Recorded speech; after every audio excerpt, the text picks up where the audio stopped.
brother made my life hell, then got my wife pregnant. Now he wants my help after our parents disowned him and left me their $2 million inheritance. My younger brother, David, has always harbored a deep-seated resentment towards me. If you think it stemmed from jealousy, you'd be wrong. He was the favored child, not me. There was no reason for him to be envious. To give you some context, our mother always indulged David. He was the golden child of our family. She cooked his meals, did his laundry, and even asked me to help him with his schoolwork. I was expected to assist him simply because we were family, but I never received the same consideration. I accepted this, as I was quite independent. Perhaps it was partly my fault for always meeting his needs without expecting anything in return. He never helped me when I needed it, and only approached me when he wanted something. While I was a quiet, introverted kid who enjoyed studying and keeping to myself, he was loud and rough, just like our dad. I also tend to be straightforward and honest, never sugarcoating things.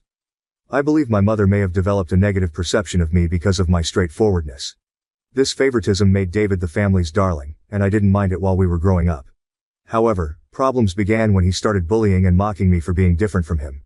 He would tease me about my height and the fact that I wore glasses. He would sneak into my room, read my diary, and then complain to my mom about what I had written.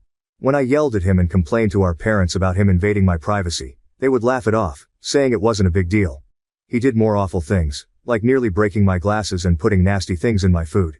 He even once put little stones in my cereal, but luckily, I found them before they could damage my teeth. When I told my mom, she dismissed it, saying this is how brothers bond. Whenever we fought, David would zero in on my insecurities to insult me.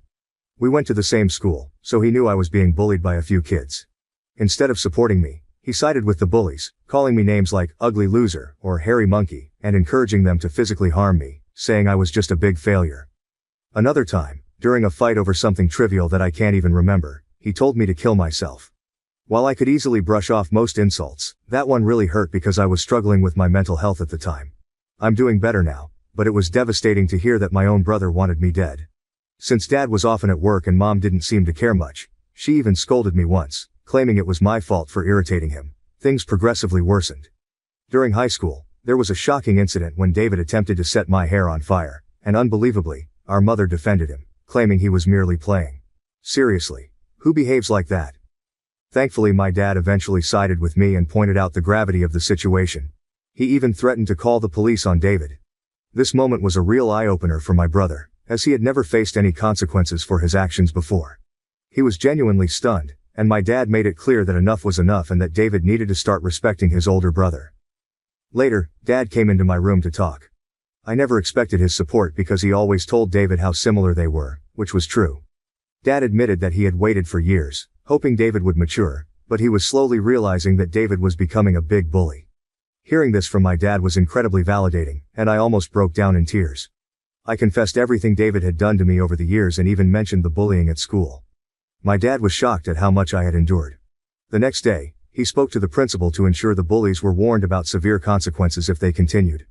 Later that evening, Dad enrolled me in MMA at our local gym, telling me I needed to man up and stand up to bullies in my life.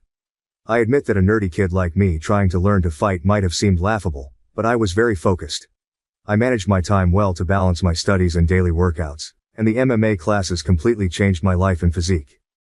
One day, David was up to his antics again. He stole my pocket money, which we received for helping with chores. I had been saving it for a while. David sneaked into my room and took it. I caught him just as he was about to cycle off with his friends. I demanded he return my money, but David mocked me, saying all I could do was run to Daddy for help. I don't know what came over me, but I punched him in the face. He was stunned, fell backward, and I retrieved my money from his pocket before throwing him back down. David started crying loudly, which was quite comical. However, my mother rushed out to help him and find out what happened. When she learned I had fought him, she was surprised and reprimanded me, saying I should be a better role model for David, who seemed to enjoy seeing me scolded. My mother also complained to my dad about my behavior, saying I needed to be controlled. My dad grimly asked both of us to explain ourselves. I told him how David had stolen the money I had worked hard for and saved, while David tried to justify it by saying he needed the money for a date, and that as his brother, I should help him. However, Dad told David he was lucky I only punched him for stealing because anyone else would have called the police. He continued to tell David that he had no right to take others' things without their consent. David didn't like that and threw a tantrum, likely hoping our mother would side with him, but Dad remained firm. When David realized he wasn't going to be punished for being hit, he screamed how much he hated me and ran back to his room, locking himself in. Following that incident, David began to distance himself from me. He had finally understood that he couldn't bully me anymore, and that even Dad had stopped supporting his antics.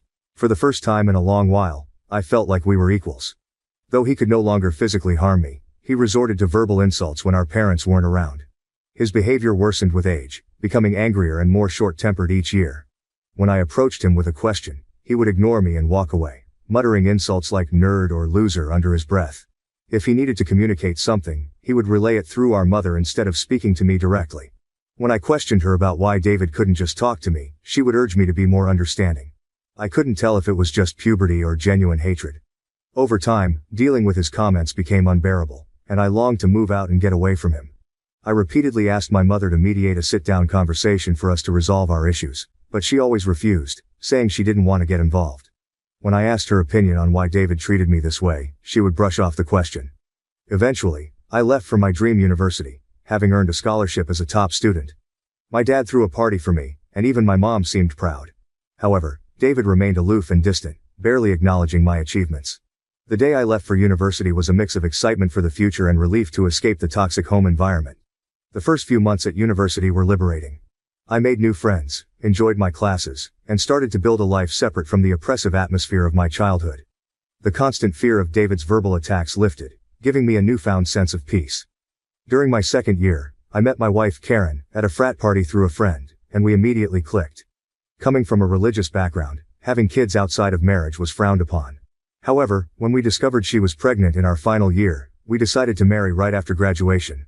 Our wedding was a small but joyful ceremony. Our parents were happy for us, and we enjoyed the celebration. At that moment, I believed Karen was the love of my life. I had always envisioned a monogamous relationship, one woman to come home to and share my life with. Despite other women showing interest over the years, I never pursued anything because I was genuinely content in my marriage.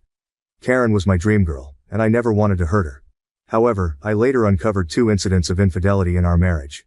One was an intermittent affair with her married co-worker that spanned several years, and the other was a brief fling with an ex-boyfriend during a visit to her family.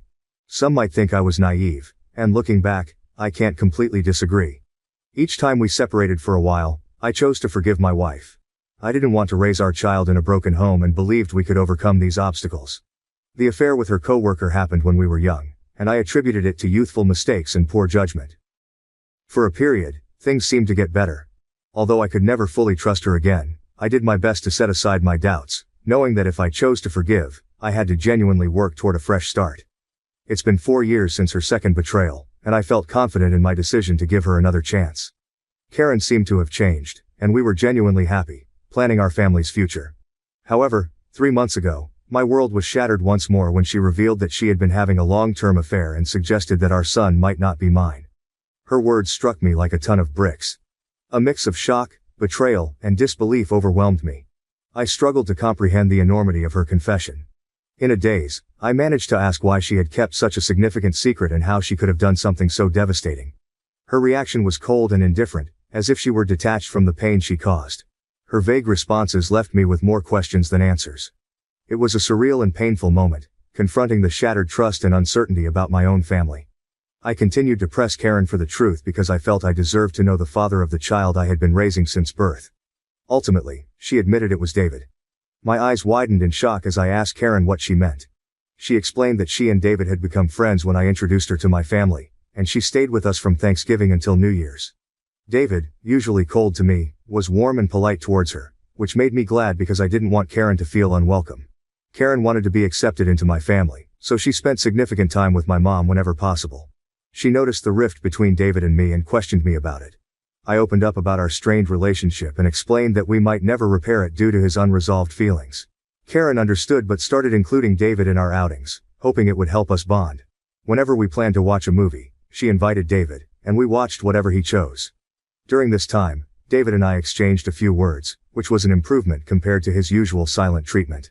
I remember Karen and David hanging out and playing video games together, but I never thought much of it. Karen told me that one day, David opened up to her about his struggles and a recent breakup. Feeling vulnerable, he struck up a friendship with her. She mentioned that he would harmlessly flirt with her when I wasn't around, and eventually, things escalated beyond her control. The vision of my wife and brother sleeping together made me feel sick. Karen confessed that she felt guilty afterward and left him, which matched her abrupt decision to go home instead of spending New Year's with me. Although I tried to convince her to stay, she was adamant about leaving. When we met back at college after the holidays, she was her usual cheerful self, so I didn't question anything. 2 weeks later, we found out she was pregnant. Karen admitted she didn't know if the child was mine or David's, and with no way to prove it, she chose to stay with me, knowing I was the more dependable brother. This was why we got married. My world felt like it was crashing down.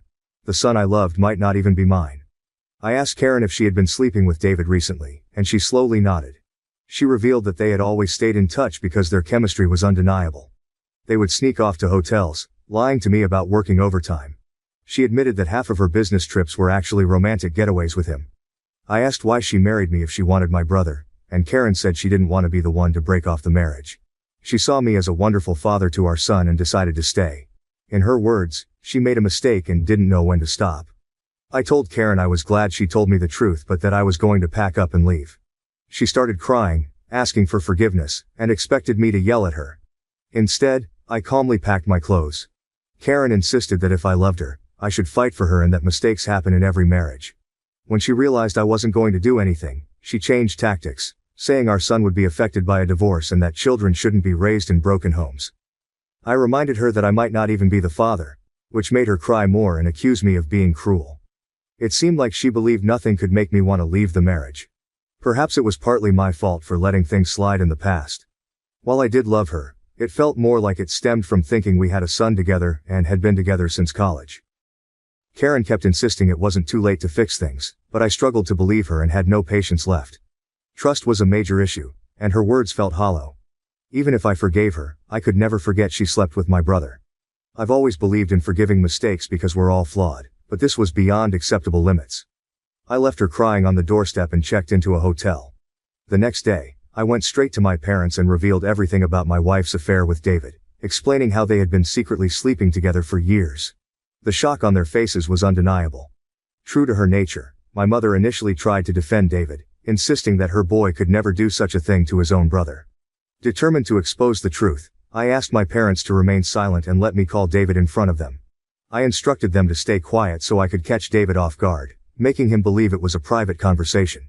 When David answered the phone, I confronted him about the affair. At first he vehemently denied it, refusing to accept any responsibility. However, when I told him that Karen had admitted to everything, he started blaming her, calling her characterless. He claimed it wasn't his fault if women were attracted to him and that he was the better-looking brother. I told him firmly that I would expose him to everyone. When David mocked me, saying no one would believe me because he was the golden child, I scoffed at his arrogance and thanked him for confirming the truth, knowing our parents had heard everything. David went quiet and then spluttered, trying to explain himself and salvage his image. My mother, still in shock, demanded an explanation from David. He stuttered through a feeble attempt to justify his actions, blaming everyone else but himself and desperately trying to shift the blame onto Karen. I could see my mother, who had once been protective of her favored son, now felt a mix of disappointment and anger. In that charged moment, I felt a strange sense of vindication. For years, I had endured David's torment. Now, the truth was out, and the roles were reversed.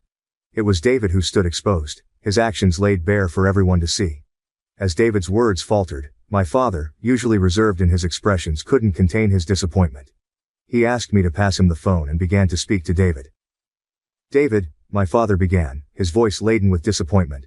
What you've done isn't just a betrayal of your brother, but a betrayal of this family. You slept with your brother's wife and continued the affair even after they were married. Your actions have severe consequences and have irreversibly shattered the trust we had in you. I raised both of you to value family, loyalty, and decency. What you've shown today defies everything I've tried to teach you. He paused, letting the weight of his words sink into David's conscience. Your disregard for your brother's feelings and the lack of respect for his marriage are unacceptable. You've not only hurt him but also torn apart the bonds that hold our family together. Your mother and I are partly to blame for what you've become, but we will no longer tolerate this behavior. From today, you're cut off from the college funds I set up for you. You'll have to figure out how to pay your university fees on your own. I will also stop funding your lifestyle. Do you think it makes you more of a man to sleep with married women? Let's see how you manage without my money. Throughout this, I maintained a composed demeanor. Although I initially wanted to scream at David, watching my dad punish him was the ultimate vindication. I had exposed his true nature, and it was clear he had underestimated the consequences. My mother, despite David's persistent protests, continued to justify him, but my father swiftly ended the call, shutting down David's attempts to explain away his actions. Afterward, my mom approached me and hugged me. It had been a long time since we shared such a moment, but in that embrace, there was an unspoken understanding and support amid the family turmoil. She apologized for not believing me all this time. My 14-year-old self could never have imagined this moment, being vindicated and embraced by my mother. Following this, my dad helped me find a good lawyer to divorce Karen. She and her lawyer tried to fight dirty, asking for alimony since I earned more than her. But her affair played heavily in my favor. We also conducted a paternity test, and it was confirmed that David was indeed the father of the child. The news was incredibly painful, even worse than discovering Karen's infidelity. I was furious that the son I had loved and raised wasn't mine. However, I decided to stay strong. Karen begged me to continue visiting my son, arguing he shouldn't be punished for the situation, but I couldn't bear to see him. He reminded me too much of David, and I hated it. After my divorce was finalized, I felt a sense of freedom wash over me as I moved into my own bachelor pad.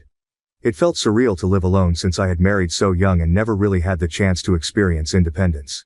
However, my naturally independent nature allowed me to quickly adapt to my new lifestyle, and I thoroughly enjoyed it. 2 weeks ago, my dad called to tell me he was considering changing his will because he didn't want to leave anything to David. My dad is incredibly stubborn, and once he decided to cut David out of his life, he stuck to it. David tried reaching out to our parents and even showed up at their doorstep, begging for forgiveness, but they refused to let him in. Even my mother, who usually gave in to David's tantrums, seemed done with him, though it must have been hardest for her. David never texted me to apologize for what he had done, showing he didn't regret his actions. He was just upset about being cut off from our parents. Dad told me he planned to leave everything to me, ensuring David wouldn't contest it later. He would leave David only $1. My eyes widened in shock as my dad had worked hard his entire life. Including his assets, retirement fund, and life insurance, the total came to nearly $2 million. The only condition in his will was that if my dad passed away before my mom, she would continue living in their house, even though ownership would transfer to me. I didn't mind this, as I wanted to care for my mom in her final days. Somehow, David found out about this, and, unable to reach our parents, called me yesterday, trying to make amends. He explained how he was struggling with college and that after Karen discovered the paternity of the child, she had been pestering him for child support. He said he had no money and was looking for part-time jobs but couldn't find anything. He begged me to talk to our family to start fresh since he really needed my help. I laughed in his face and told him I was done with him. I reminded him that he should have thought about the consequences before sleeping with my wife and getting her pregnant. David argued that I was being unfair and that Karen was also to blame, to which I agreed. I reminded him that I had divorced her, making her his responsibility now. He shouldn't be calling me to complain about her or the child since these were the consequences of his own actions. David started to raise his voice, but I interrupted, reminding him that he was no longer the favored child in the family but the black sheep who had slept with his own brother's wife. At that moment, David began to cry, telling me how everyone, including our grandparents and relatives, had turned against him. While this was true, it was no longer my concern. I told him we were done and that he should never call me again since I no longer considered him my brother. Since then, I've replayed the conversation in my mind. Despite my hatred for my brother, I had never heard him cry, at least not since we were kids.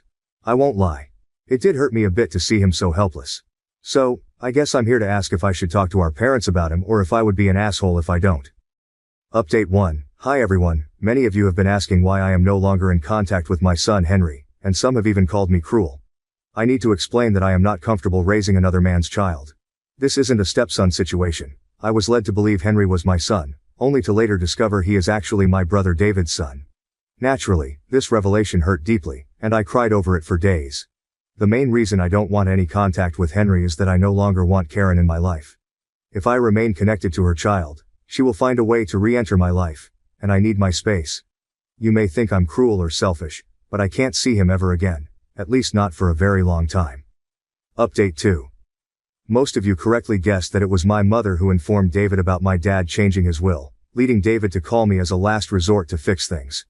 I confronted her in front of my dad, and she broke down, saying I had punished David enough and that he had learned his lesson.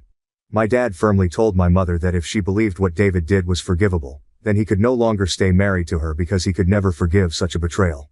This threat silenced my mother. My dad made it clear that if she ever talked with David again and we found out, she could pack her bags and leave. As I mentioned, my dad is very stubborn. Hopefully my mother will learn from her mistakes. Update 3. Reddit. It's been 5 months since my last update. My relationship with my parents has improved over the past few months. My dad and I go golfing every weekend, and he treats me more like a buddy than a son. Although my mother misses David, she has stayed away from him. The last I heard about David was from my cousin, who said David had been asking everyone for money, and eventually had to drop out of college because he couldn't afford the fees. He and Karen are living together, and he has a part-time job as a mechanic.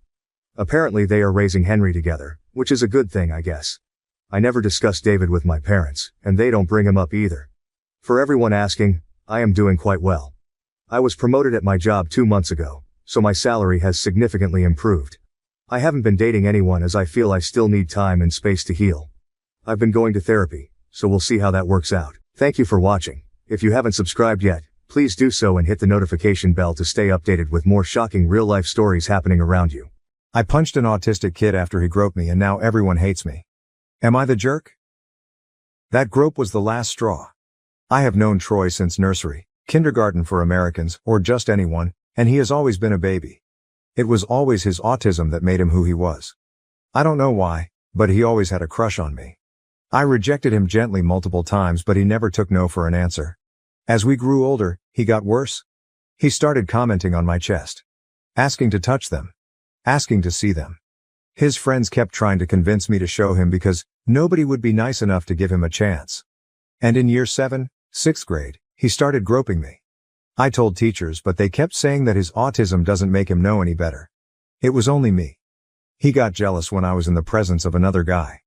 He would have meltdowns and I got into trouble because I knew how upset he would get. No, I didn't. It was like my only purpose was to be his. I wasn't allowed to be my own person. The groping continued. I kept telling him to stop. He didn't listen. I remember crying on the floor and teachers just kept saying that his autism makes him like this and that I'm being a good person by taking care of him. His groping hurt. I don't know how to explain it. He just grabbed my chest and butt hard. And it hurts. The groping continued for 4 years. I was always his caretaker, his girlfriend, his best friend, his. I couldn't stand it anymore. I couldn't take it anymore. It was hot and I wore a skirt and he proceeded to put his hands up my skirt and groped my butt. I lost it and punched him around the nose. His nose got broken and unfortunately now I am getting put into isolation for 2 months for bullying an autistic kid. He's not a kid though. He's 16 years old. He acts normal around his friends. He treats everyone else with respect. He's not a kid. Now everyone hates me. I have been receiving death threats and people have been saying he should have done worse. Now all I want to do is curl up and die. Maybe I should have been nicer. Maybe I should have been more sympathetic. Maybe I should have just accepted it. I could have been his only chance. For the record, I don't despise autistic people. He is not a representative of them. He is just an awful person. Troy is just a horrible person. Thank you for letting me vent. Edit. Hi all. I didn't expect so much attention, so thank you for the validation. Giving my context. His parents are prominent people in our community. His dad is a third-generation Army something, IDK, and his mom is known for always holding all of the stuff for kids. Like the summer fairs, etc. She is also part of the school board and friends with the higher-ups, if you will, which is why this happened at all. I wasn't technically his caretaker because I didn't have to feed him, clothe him, etc. I just had to be his friend. His dad is also friends with the police station. They go way back, so that's another reason why they didn't do much. Or just took a statement then wrote him off as mentally disabled. And the police here just suck ass here. Police officers have SA'd many women before here. They just get let off. Unfortunately, onto a semi-update. Firstly, my parents will look into lawyers. We just couldn't afford one, and I was always too scared to get one. I guess it was because I have been so neglected, that I just thought nobody would believe me. However, my other relatives said that they would chip in and pay for a good lawyer. Meanwhile, my parents took me out of the school and I will stay at my grandma's for a while to recover. My auntie is also going to pay for my therapy. So I will enjoy that much needed therapy. Thank you so much for the kind words. I hope you all miraculously wake up with more money in your bank's accounts than you expected. Edit 2. Hi all, I didn't expect this story to end up on TikTok so quickly. I would like to thank you all again for your words and thank you so much to those who have been reaching out to me. It means a lot. I would also like to point out that this is a throwaway account, and I want to stay anonymous. But thank you all so much again for the kind words and comments. I realize that I was never in the wrong. That I am a person. Thank you. I truly hope you all have the best days ever. You all are amazing. Relevant comments from OOP. Comment 1. Is the kid cognitively challenged? OP, nope, he has mild autism, if that makes sense. He's actually quite good around people. Just not me. IG. Comment 2. I would get law enforcement involved. OP, we tried to. They just didn't care because he is mentally challenged. My parents genuinely tried to do something, but when everyone defends him, they believe the majority. I mean, when I usually say this story, people automatically think I hate autistic people. I don't. Because autistic people don't do this. Horrible people do. Autism isn't the label for assault, the label is sexual assaulter. Update. Firstly, I would like to thank you all so much for your kind words and messages. Thank you for your support and validation, your words meant so much to me. Also, I thought I would explain the whole "I hope you all miraculously wake up with more money in your bank account" comment. I heard someone in TikTok say this and thought it would be a nice thing to say, as some people did question it in my messages. But yeah, thank you all again. Before this update starts, I would like to say that this all occurred like 2 weeks ago now. I just reached my breaking point and needed to vent. Hence why the update may be soon to some. This won't be the final update, but an update. I would also like to clear the air with my parents. Now, unfortunately, my parents come from a country where this stuff is normal. Not only that, but I am partially to blame as I didn't say anything. Eventually I did tell them and they tried their best to help me. But they didn't know how. Though I do acknowledge their efforts, I am still going to be taking time to heal from them as well. My entire family also had a go at them and expressed their disappointment.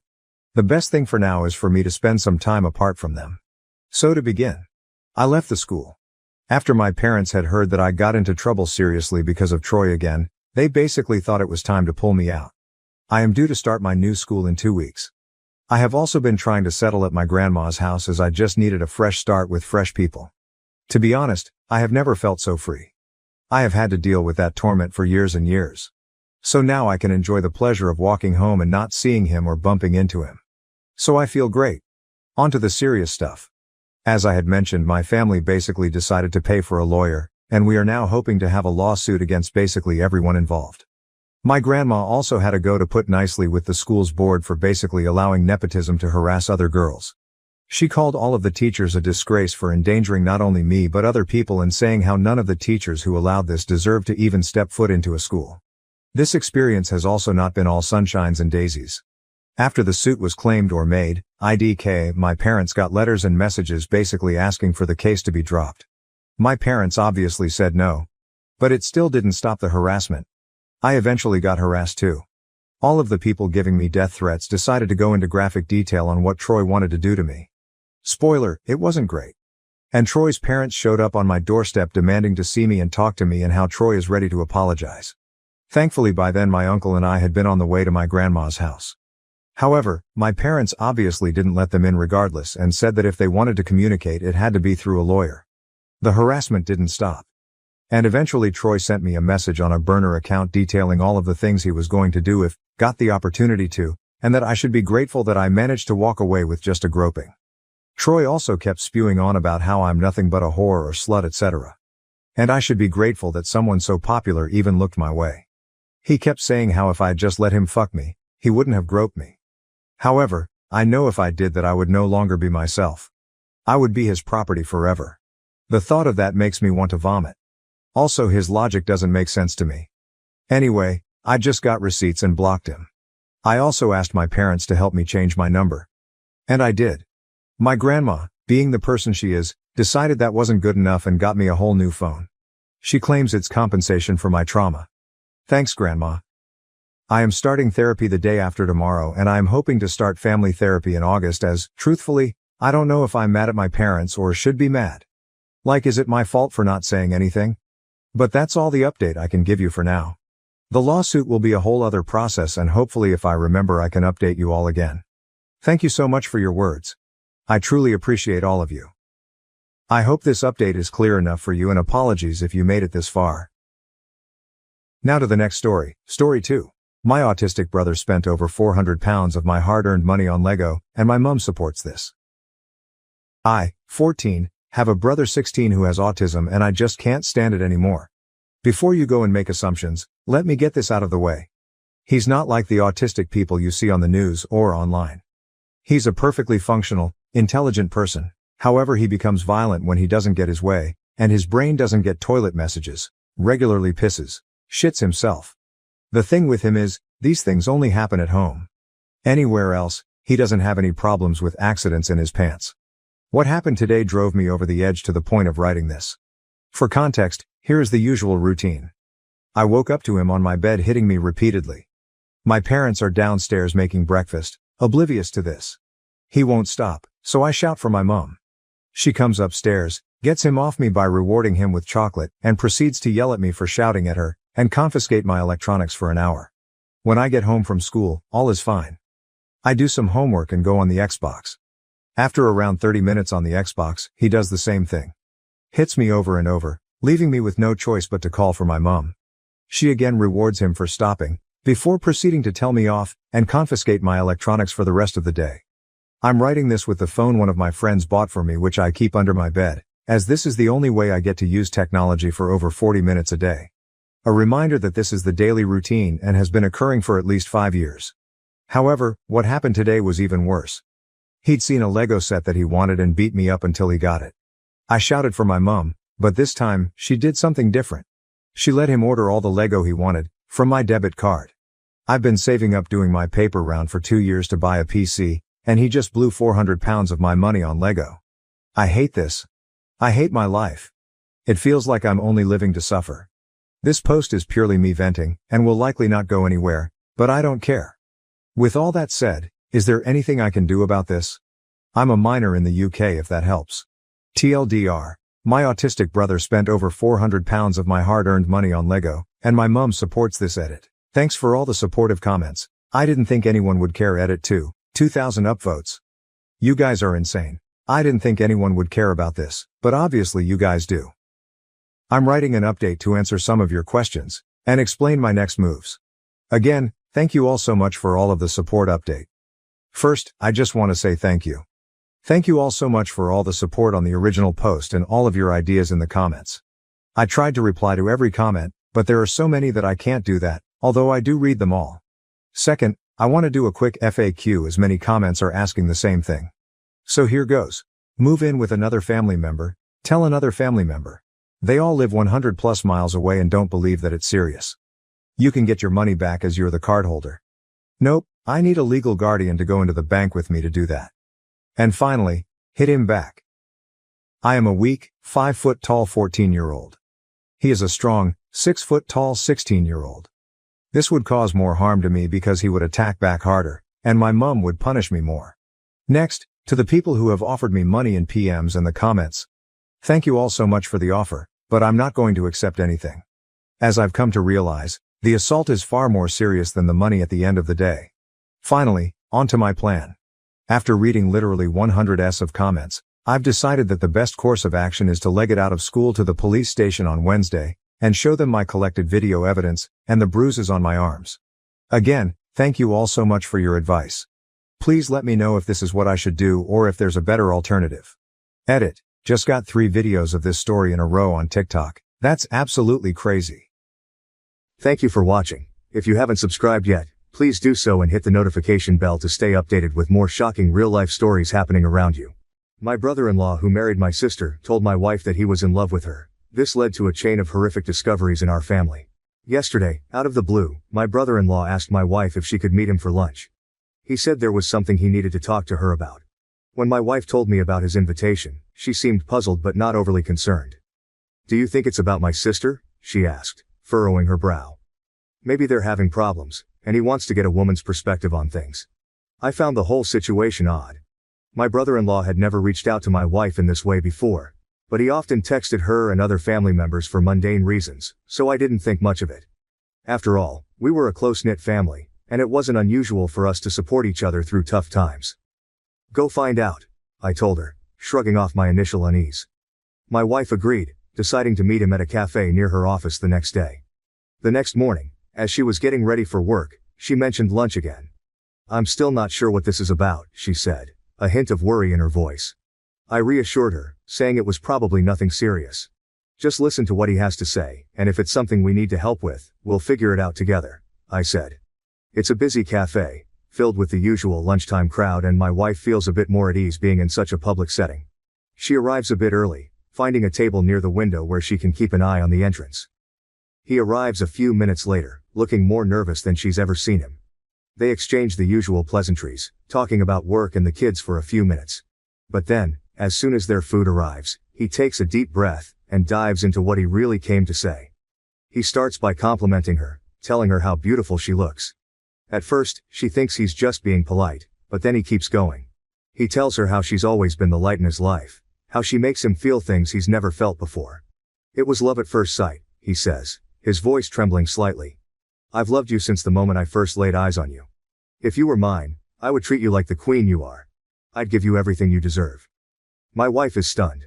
She stares at him, unable to believe what she's hearing. This man, my brother-in-law, married to my sister and father of their 2 kids, is pouring his heart out to her. He lays it on thick, making grand promises about how different life would be if they were together. He goes on, saying how he's been holding these feelings in for years, how he's watched her and admired her from afar, feeling more and more that they're meant to be together. She tries to interrupt, to tell him he's making a huge mistake, but he keeps talking over her, almost as if he's rehearsed this speech 1,000 times in his head. Mind you, this man has always had a friendly relationship with my wife. Our families see each other often since we're a close-knit bunch.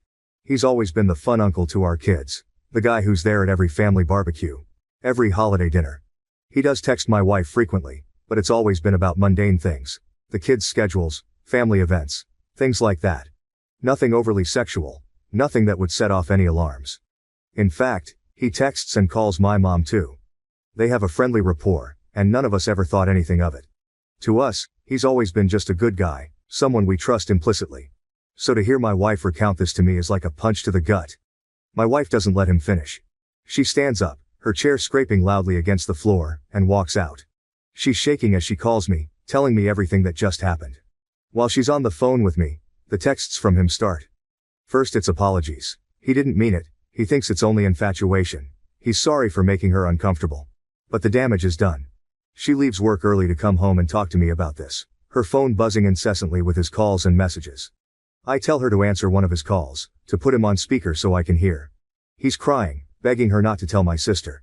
He keeps saying it was a mistake, that he misread signals, that he thought she felt the same way. Apparently, when we were together this past weekend, he thought my wife was flirting with him, that they had a moment alone in our kitchen where he felt a connection. My wife is a major ballbuster, and I suppose I can see how that can be taken as flirting, but this? This is beyond anything we could have imagined. He asks if she told me, and I answer yes, as I'm on speaker. Then he starts begging me too, pleading for us to keep this a secret. This went on for a while, him begging and us listening. My main question was whether he had cheated on my sister before. He swore he hadn't, swearing on his kids' lives that it was just my wife. He said I should understand that it was her, only her. At that point, I was done listening. I told him I wasn't going to do anything tonight and that I'd call him tomorrow.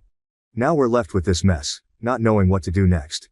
My wife says we should drive over there right now and tell my sister, but the idea of wrecking my sister's family is killing me. Thinking about what this will do to my nieces makes me want to vomit. I know the right thing to do is to tell my sister, but I'm also thinking about my wife.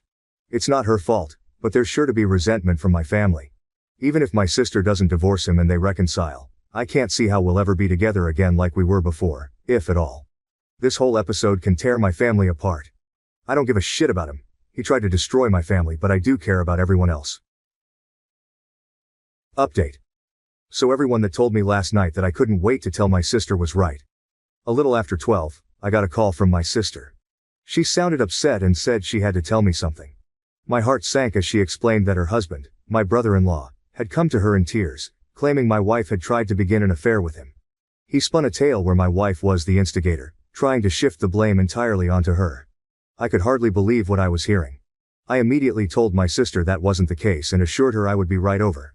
This situation needed to be addressed face to face, not over the phone. I hung up and, with a sense of urgency, called my parents. I woke my mother and father, explaining what was happening in quick clipped sentences.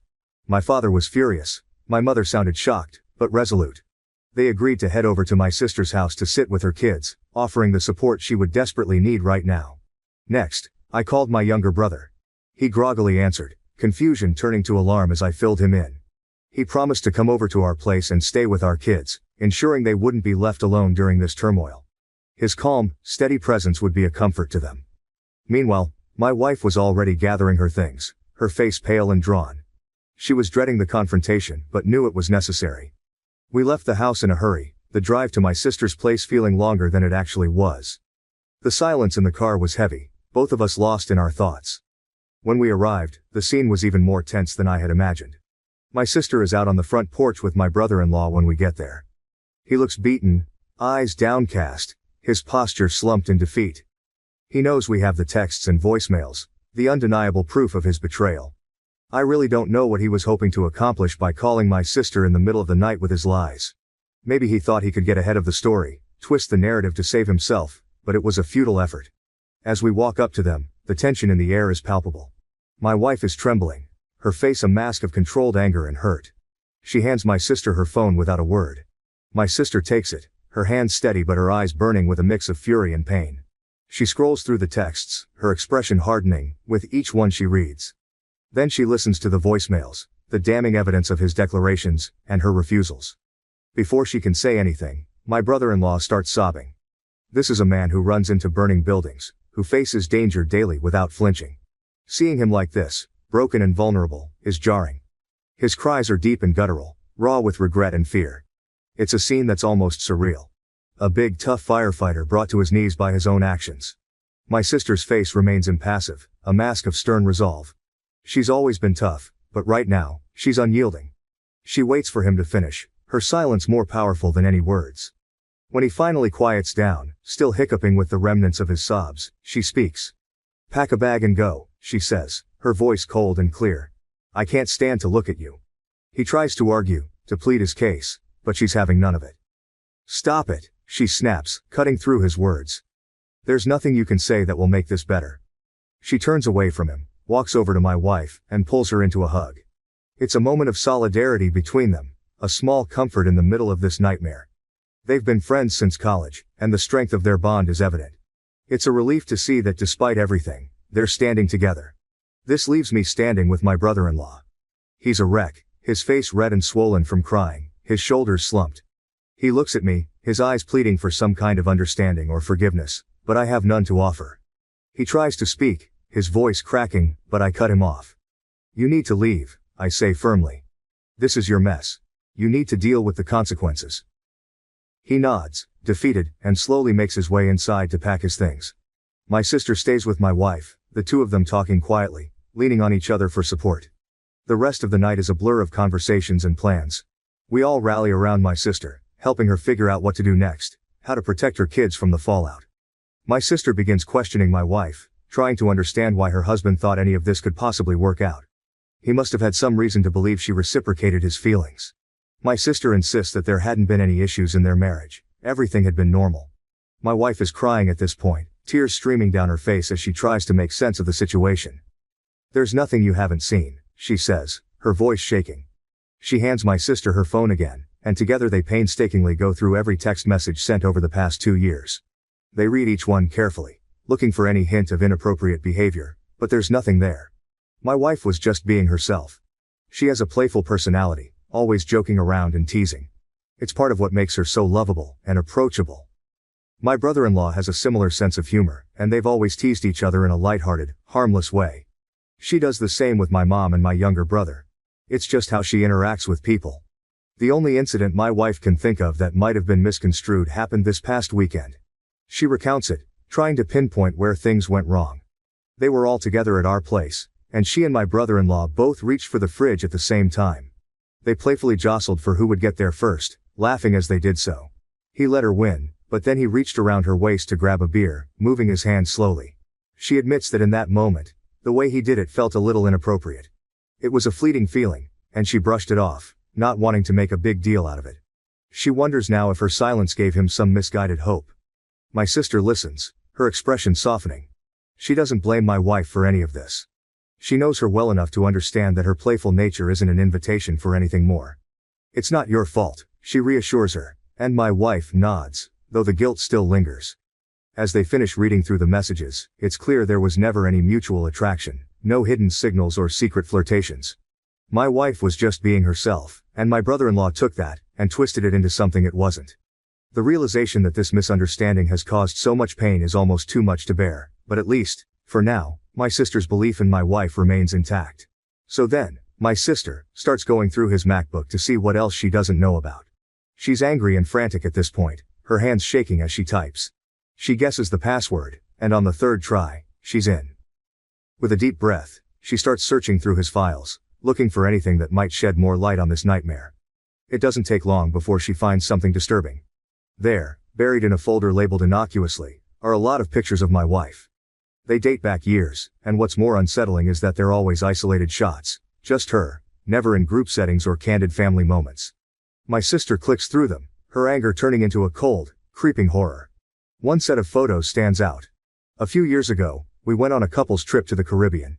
It was a rare vacation without the kids, and my wife, feeling more relaxed in the adults-only environment, had worn a bikini. She usually doesn't, preferring more modest swimwear, but this time she had felt comfortable enough to do so. There were probably 50 pictures of her in that bikini, each one taken without her knowledge. My sister's face pales as she scrolls through them. It's clear he's been secretly snapping these photos for years, collecting them obsessively. The realization that he's been harboring this fixation, lurking in the shadows of family events, sends a shiver down her spine. Does this now enter restraining order territory? She wonders aloud, her voice barely above a whisper. This has taken a creepy turn, far beyond what any of us had imagined. The boundary between inappropriate and outright disturbing has been crossed. She calls us over, showing us the pictures. My wife gasps, her hand flying to her mouth in shock. She had no idea he was doing this, no inkling of his obsession. My sister, her anger now tempered by a deep sense of betrayal, starts talking about next steps. Legal action, protection for her kids, and a restraining order. All possibilities that need to be considered now. We're all reeling from this new discovery. The man we thought we knew, who we trusted as a husband, a father, and a brother-in-law, has shown a side of himself that's dark and disturbing. It's not just a matter of infatuation anymore, it's something far more insidious. Unfortunately, the mess continues. My sister agreed to talk to her husband last night and let him explain himself. She was determined to get the full story and decided to involve my wife directly to ensure there would be no lying or half-truths. They set up a FaceTime call with my wife, and I listened in off camera, my heart pounding with a mix of anger and dread. My sister, ever thorough, recorded the entire conversation for good measure. As soon as the call began, the tension was palpable. My brother-in-law looked exhausted, his eyes red-rimmed and swollen from crying. He started hesitantly, his voice shaky, but as he spoke, the truth began to pour out, and the story unfolded in a way none of us had fully anticipated. He admitted he's been obsessed with my wife for years. It started the day I met her, he confessed, his voice barely above a whisper. He went on to explain that it was during one of those early gatherings where my sister, eager to introduce her new boyfriend to her friends, had brought him along. My wife and I were dating at the time, but he had met her before he met me. At first, he thought his feelings were purely physical, an innocent crush that he could brush aside. But as time went on and he spent more time around her, he realized it was more than that. He became fixated on her personality, her laughter, the way she interacted with everyone around her. He described moments where he found himself watching her, captivated by her presence, even as she was just being herself, playful and kind. He detailed how he had tried to suppress these feelings, convincing himself that they were harmless. But over time, his obsession grew. He started finding ways to be near her more often, volunteering to help with family events, making excuses to text her about trivial things. It was a slow, insidious process that eventually led to the point where he felt compelled to confess his feelings, deluding himself into believing she might feel the same way. My sister listened, her face a mask of controlled rage and heartbreak. She didn't interrupt him, letting him dig his own grave with each word. My wife, on the other hand, was visibly shaken. Hearing how long this had been going on, how deeply his obsession ran, was almost too much for her to bear. When he finished, there was a heavy silence. My sister finally spoke, her voice icy and measured. "What made you think that my wife would leave me for you?" she asked, her eyes boring into his. He stammered, struggling to find the right words. He mentioned the supposed mutual attraction, the moments he had misinterpreted as signs of her reciprocation. My wife and sister exploded at that point, their pent-up anger and frustration spilling over. There was a lot of cussing, a lot of screaming, the raw emotion of betrayal and hurt coming to the forefront. My wife hung up the call, her hands trembling, her face pale. She was concerned for me, for us, assuring me repeatedly that the attraction was one-sided. I believed her. I always had. Even if she did find him physically attractive at some point, I knew she would never act on it. She's serious about trust and fidelity. Something she made clear early on in our relationship. This whole ordeal was a twisted fantasy of my brother-in-law's, a dangerous delusion that had nearly torn our family apart. The tension that had been building up during the call finally erupted into a storm of cussing and screaming. My wife's voice was a mix of fury and hurt, while my sister's was steely and unforgiving. The barrage of emotions was overwhelming, the air thick with betrayal and disbelief. The phone call abruptly ended when my wife, shaking and distraught, hung up because she was concerned for me. She turned to me, her eyes wide with fear and confusion. It was one-sided, she assured me, her voice trembling. I never thought it wasn't, I replied, trying to soothe her. Even if she did find him physically attractive at some point, I knew she would never act on it. She's just not that type of person. Early on in our relationship, there was a moment that encapsulated her stance on trust and fidelity perfectly. I remember watching her one morning as she was dressing, admiring her without saying a word. She noticed, gave me a teasing smile and asked if I liked what I saw. But then her expression turned serious, almost cold. Never fuck up, she said, her tone leaving no room for misunderstanding. Or you'll never see this again. She meant every word.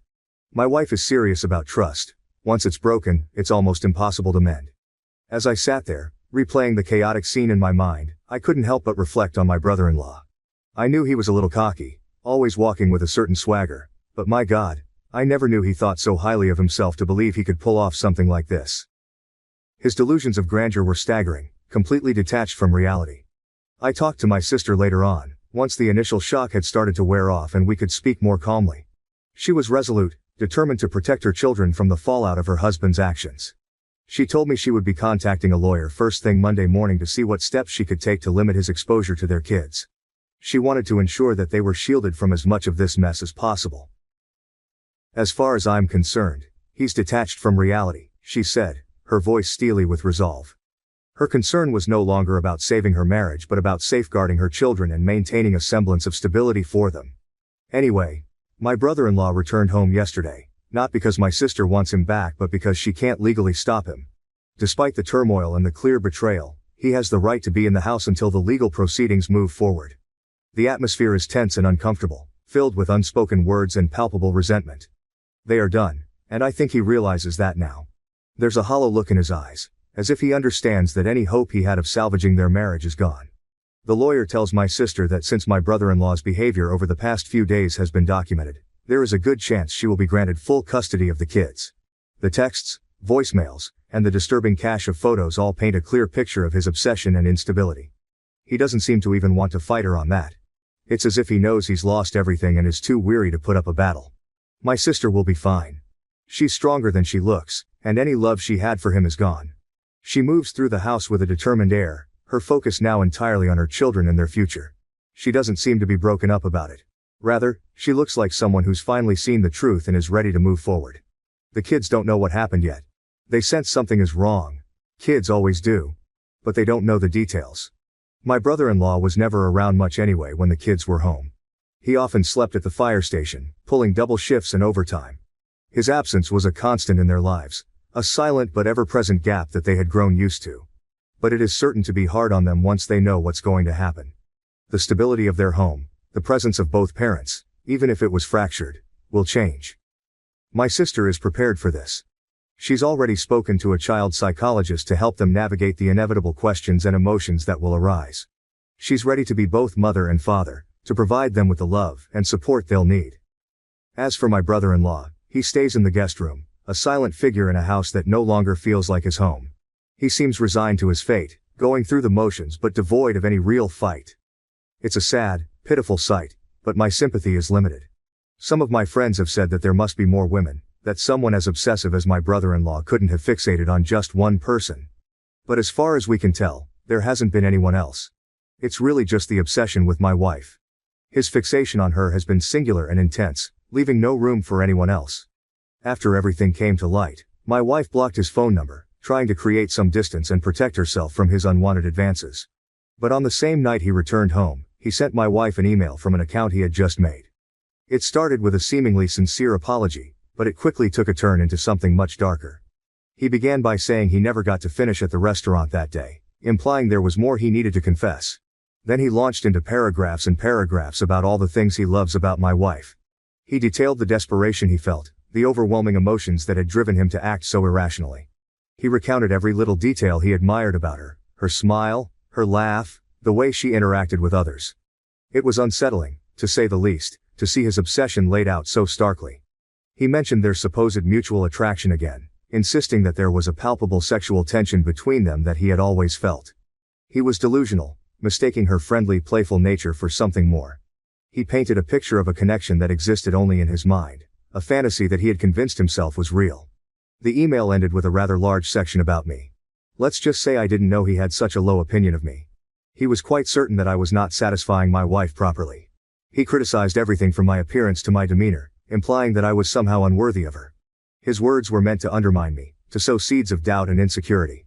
Reading the email was a gut punch. It was clear that his obsession with my wife had twisted his perceptions and fueled his disdain for me. He saw me as an obstacle, someone unworthy of the woman he had placed on a pedestal. But instead of feeling threatened, it only solidified my resolve to protect my wife, and my family, from his delusions. We forwarded the email to my sister and her lawyer. It was more evidence of his unstable state of mind, another piece of the puzzle that showed just how far gone he was. This email, with its mix of apology, obsession and vitriol, might be enough to get him removed from the house permanently. For now, my wife and I are taking it one day at a time. The support from our friends and family has been invaluable, helping us navigate this surreal and painful situation. Finally, my wife isn't doing great, but she is improving each day. She does feel guilty for being too comfortable around my brother-in-law. Normally, she is very careful about setting boundaries with other men. In case it wasn't clear, my wife is quite stunning and receives a lot of male attention. However, she felt safe around my brother-in-law because he was family, and she never thought he would cross any lines. Fortunately, she and my sister are on good terms, and there doesn't seem to be any resentment, which is a relief. We will all be okay, but it will take time. Thank you to everyone who commented and offered their support. My primary concern throughout this was my sister and her children. The impact of my brother-in-law's actions on their lives is immense.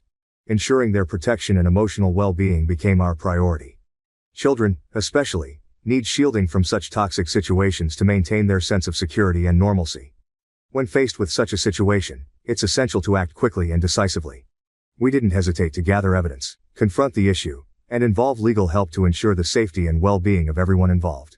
Procrastination or denial could have led to further harm. What do you think about this story? Please share your comments down below. Thank you for listening to Vibe Tales. My sister is severely autistic and I hate her for turning my life into a living nightmare. I hate her.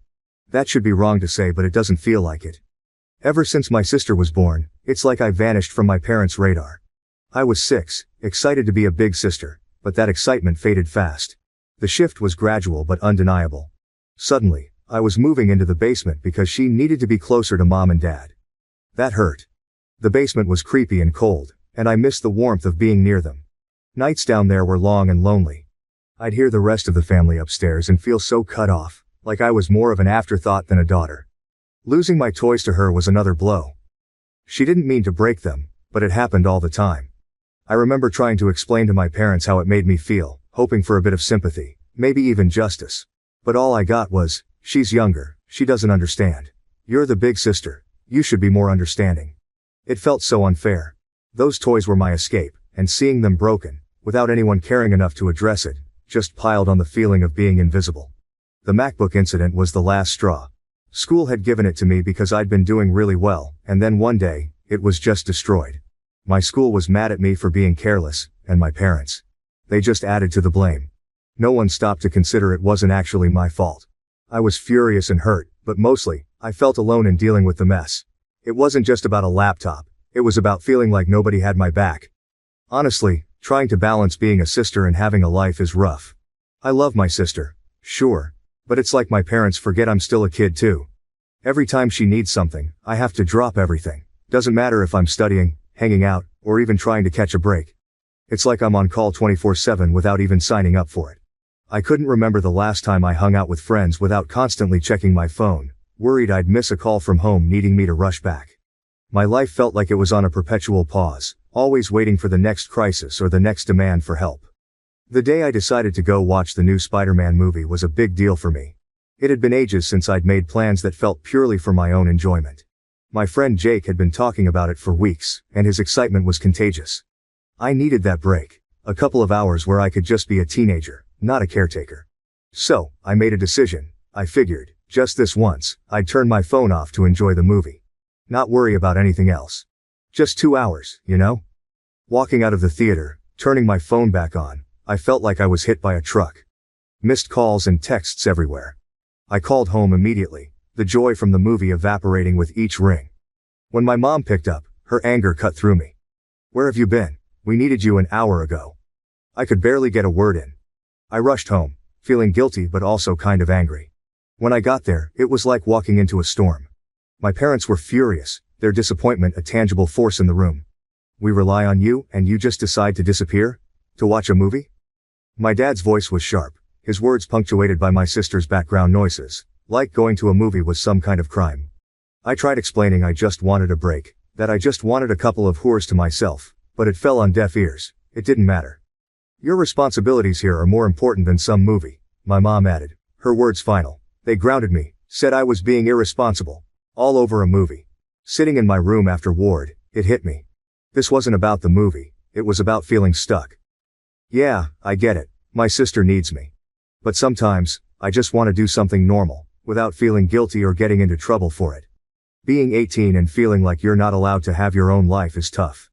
It was about feeling trapped in a role I never chose, about longing for a piece of normalcy in a life that felt anything but normal.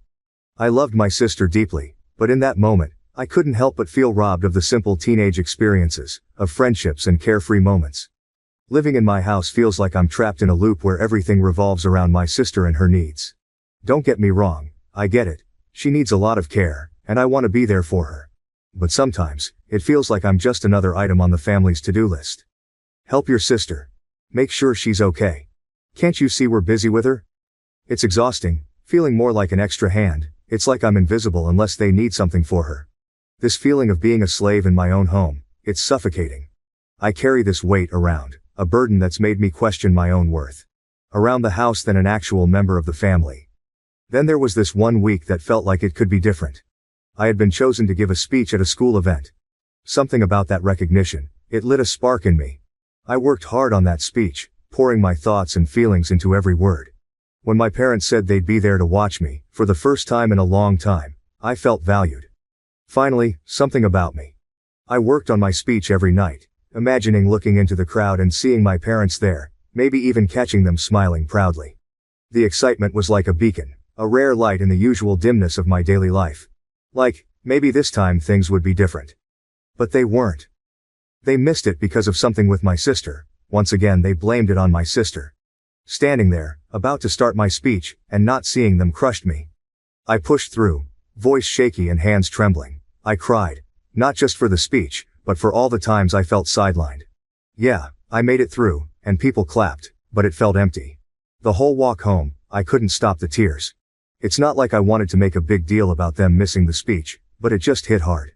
It felt like a reminder that no matter what happens with me, it'll always be secondary. And walking home, all I could think was how this pattern seems like it's never going to end. Talking about colleges with my dad was something I'd been looking forward to. It started off pretty normal. I was actually excited, you know? For once, it felt like we were focusing on my future, on something that was about me. I was getting into the idea, thinking maybe college was my chance to get out and do my own thing, away from all the chaos at home. We were looking at some brochures, talking majors and campuses. It was the closest to dreaming I'd gotten in a long time. Then my dad made that joke. Something about picking a high-paying major so I'd be set to take care of my sister when they're gone. He laughed, thinking it was just a light-hearted comment, I guess. But it hit me hard. All my bottled-up feelings just exploded. I lost it. I couldn't hold it in anymore. I started crying, then yelling, telling him how unfair it was that my entire life was expected to revolve around being my sister's caretaker. It was all coming out, every bit of resentment, every moment of feeling overlooked and undervalued, trying to make him see how much I've had to give up, how everything always circles back to what my sister needs. But they didn't get it. My parents just stood there, staring at me like I was speaking another language, watching me lose it. No comfort, no apologies, nothing. Their faces were so cold, so detached. It was like they couldn't understand why I was so upset over a joke. That's when I realized they weren't going to hear me out. I ran to my room, slammed the door, and I've been here ever since. And here's the thing. I've been in there for hours, and they haven't even bothered to check on me. Not a knock, not a word. Nothing. It's like my outburst didn't matter to them. It's so lonely sitting here, knowing that even this, me being this upset, isn't enough to get them to see how much I'm hurting. It's like I'm trapped in this role they've set for me, and my feelings about it don't matter at all. Am I wrong for wanting more than this? For wanting to be seen as more than just a future caretaker for my sister? It just feels like no matter what I do, it's like my life doesn't matter. I am nothing to them. Nothing more than just an insurance for my sister after they are gone. After hours turned into a day, and then another, with no word from my parents, something in me clicked. I couldn't shake off the feeling that something had to change. It wasn't just about getting away for a bit. It was about needing some space to figure out my own stuff without always being pulled back into the same old situation. I thought of the one person who'd always seemed to get it. Grandpa. Without making a big plan, I just packed some essentials into a backpack one night and left. I texted him I was coming over, half expecting him to talk me out of it or to call my parents. But he didn't. He just texted back, "Doors open." Staying with Grandpa has been eye-opening. It's not like every moment has been some deep heart-to-heart, but it's just calm here. He lets me be. We've talked about college, about what I might want to do, and it's the first time in a while I've been able to think about my future without feeling guilty or stressed. He's been supportive, encouraging me to think about what I want, not what I feel obligated to do. It's weird, but in just a week here, I've felt more like myself than I have in years. We've had meals together, watched some old movies, and he's shared stories about when he was my age. It's been nice, simple, and kind of freeing. I've even started researching colleges again, this time looking at programs I'm actually interested in, not just ones that might make enough money to take care of my sister in the future. Being with Grandpa has given me a glimpse of what that might look like, and it's something I want to hold on to. Wow, thank you for all the support and love that you guys have given me.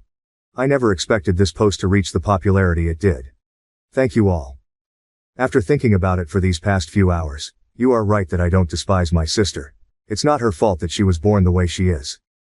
My parents came to talk to me a while after my breakdown, but I was unable to bring myself to talk to them and only cried and asked them to leave. They have made arrangements with my grandfather for me to stay with him for the time being. My parents want to talk to me, but we have decided it's best I leave for now to have some space and time to collect myself. We will be sitting down and talking later this week about this issue. Thank you all again for the love and support through this. I started by telling my grandpa the story of why I broke down the way I did, and to be honest, when I finally spilled everything to Grandpa, his reaction was way more intense than I expected. I mean, I knew he'd be surprised, but he looked downright shocked, horrified. I told him all about how things have been at home, how I've basically been my sister's full-time caregiver on top of everything else, and how it all came crashing down that day with my dad's joke about college and taking care of her forever. Grandpa was seriously upset, especially when he found out that my sister was supposed to have professional help that she wasn't getting. He said a lot of stuff. He told me some things that I don't feel comfortable repeating here, but in essence my sister is supposed to be getting care from a professional and that my parents were ignoring that. But the gist was that it wasn't right or safe for me to be in that position, especially with how things were with my sister. He couldn't believe my parents were putting all this on me, and that they'd kept so much from the rest of the family. He was also really mad about the whole movie incident, saying it was the last straw that showed how unfairly I was being treated. Grandpa's pretty chill most of the time, so seeing him this mad was kind of a big deal. He told me straight up not to talk to my parents unless he was there, which was a relief honestly. He said he'd talk to them first, sort everything out, and be there with me for any conversations in the future. But it wasn't just Grandpa. Over the next few days, I heard from aunts, uncles, cousins, you name it. They were all checking in, making sure I was okay, and they were all just as shocked as Grandpa was. Turns out, my parents had been telling everyone they had a professional caregiver for my sister and even taking money from the family to pay for it. Except, that caregiver never existed. Everyone was pretty upset about being lied to, especially about something so serious. This past week? Man, it's been a roller coaster. Tough, yeah, but also kinda eye-opening in a good way. The whole drama with my parents and finding out all that stuff I had no idea about was a lot to handle.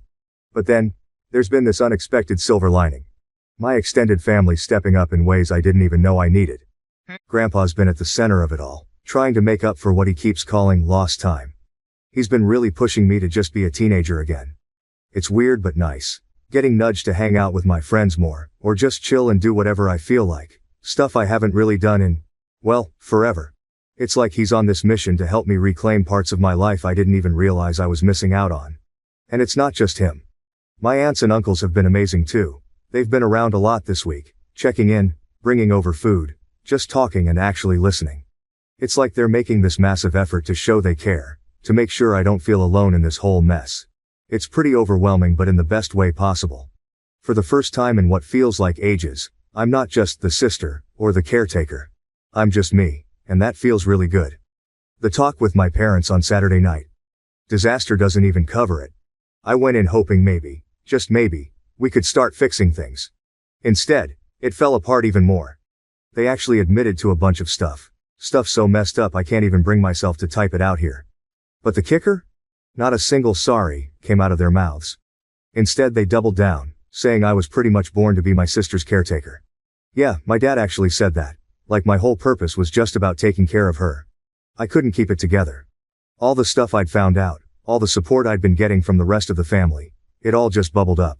I called them out on everything. The lies about the caretaker, the money they were supposedly spending on it but actually weren't, all of it. But they just dodged and made excuses. By the end of the talk, things were even worse than before. It felt like hitting a brick wall, trying to get through to them. I'd gone into that conversation with a sliver of hope that we could mend things, but I walked out feeling like that chance was completely torched. So, after that disaster talk with my parents, I made up my mind. I'm done. Had a long chat with Grandpa and my uncle last night, and we all agreed it's best if I don't go back.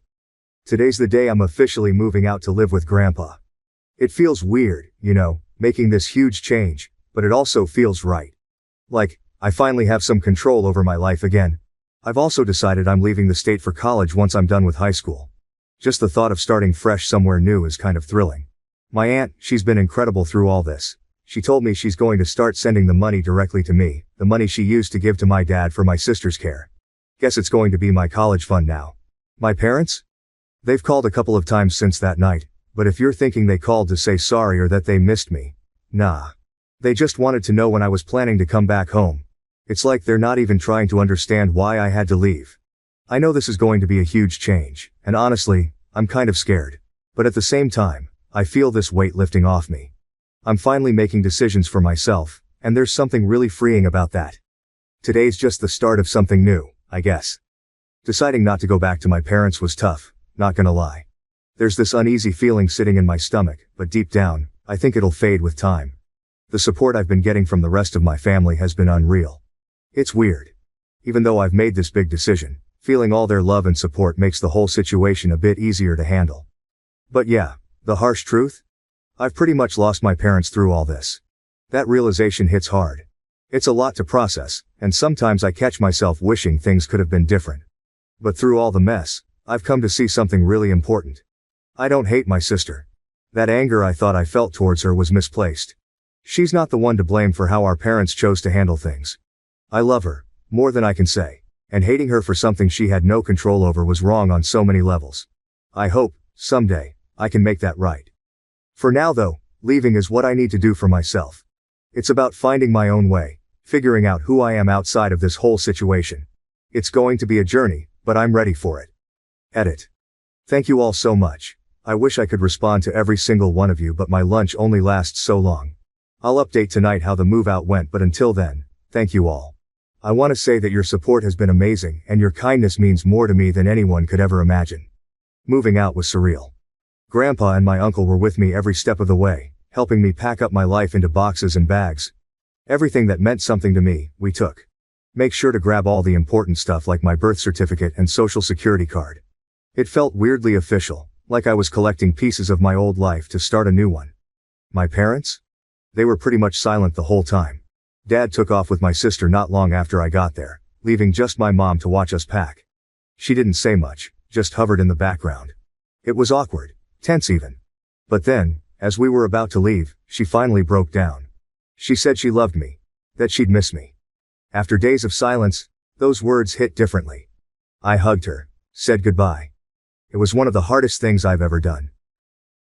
Sitting in my new room at Grandpa's house, I keep replaying that moment. Did she mean what she said? After everything, it's hard to know for sure. But I want to believe she did. Right now, all I can do is focus on what's ahead. Maybe, with time, my parents and I can find a way back to each other.